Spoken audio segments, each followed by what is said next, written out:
right, so today we're going to try something a little bit different. Okay. We're going to do a deep dive into some Haitian Creole. Cool. I picked out some lyrics from the official music video of the song Tolere W, Okay. which is by Rutshelle Guillaume featuring Cavé. All right. And we're going to see what we can learn about this language. Yeah. Even if just from a few lines. That's really cool. What do you think? Yeah, I think we can definitely glean some interesting insights about the language and the song's message just from looking at a few lines. Yeah, and I don't know any Haitian Creole. Okay. So this will be fun. Right, let's do it. Okay, so I was looking at the lyrics, and some of these phrases really jumped out at me right away. Okay. Like, complexities or portraying. Mm-hmm. And even in the title, Tolere W. Yeah. And they sound kind of French. Right. So I'm curious, like, what's the connection there? Well, you've hit on a key aspect of Haitian Creole, which is that it's derived from French. It's spoken by millions of people in Haiti. Wow. And it emerged during the 17th and 18th centuries. Okay. During the period of French colonization and the transatlantic slave trade. Oh, wow. So basically what happened is you had French colonists and enslaved Africans who were brought to Haiti from different parts of West Africa. And so they needed to communicate with each other, but they came from very different linguistic backgrounds. Yeah. And so what emerged was this kind of a blend of French and West African languages. Wow, so it was like a pidgin language that then became a Creole language? Precisely. That's so cool. Yeah, so Haitian Creole is like this fascinating example of how languages can evolve and adapt in contact situations. That's amazing. So, you can hear the French influence in many of the words, but the grammar and the pronunciation are quite distinct from standard French. So, complexities and portraying, are those like actual French phrases, or are they? They're not exactly standard French phrases, but they do reflect the French influence on Haitian Creole. Okay. So, for instance, complexities, it's kind of like saying as if, or it seems like.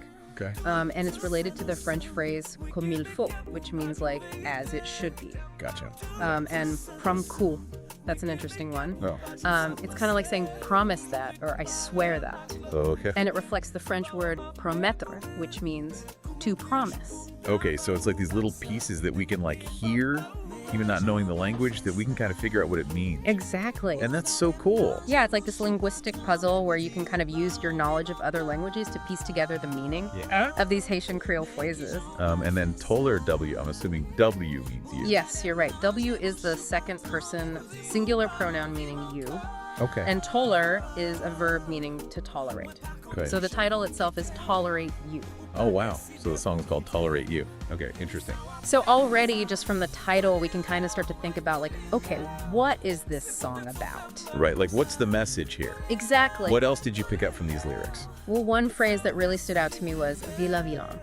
Villa villain. Yes. Okay, what does that mean? So vi is a shortened form of the verb vivre, which means to live. Okay. La is a definite article like the, and vi means life. Okay, so live the life long. Right, and long emphasizes that it's a long life. Oh, okay, so live a long life. Exactly. Okay. So when we put all of this together with the title Tolerate You, it seems like the song might be exploring themes of endurance, patience, acceptance, and maybe even like a love that persists despite challenges. Oh, that's really interesting. Yeah. Okay, so it's not all like roses and sunshine. Right. It's like you got to tolerate this person, Exactly. but you got to live a long life with them or something. Yeah, or at least that's what the lyrics seem to suggest. Okay, that's cool.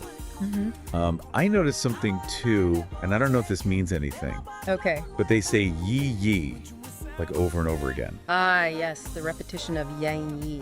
Yeah. That's a really interesting point. Is that just like a musical thing, or does that? It's definitely a musical thing. Okay. But it could also have some deeper significance. Okay. So, repetition is a very common device in music across cultures. Right.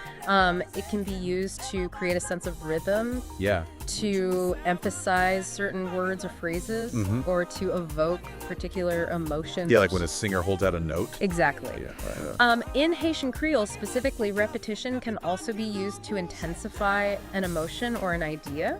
Oh, yeah. So, for example, if you say something like, when content, which means I'm happy, Okay. you can repeat it like, when content, to express like extreme happiness. Okay, so it's like when we say I'm so happy, I'm so happy. Exactly. It's maybe yay, yay, yay. It's not like actual words. It's just like, Yeah, it might not have a literal meaning, but it's adding to the overall feeling of the song.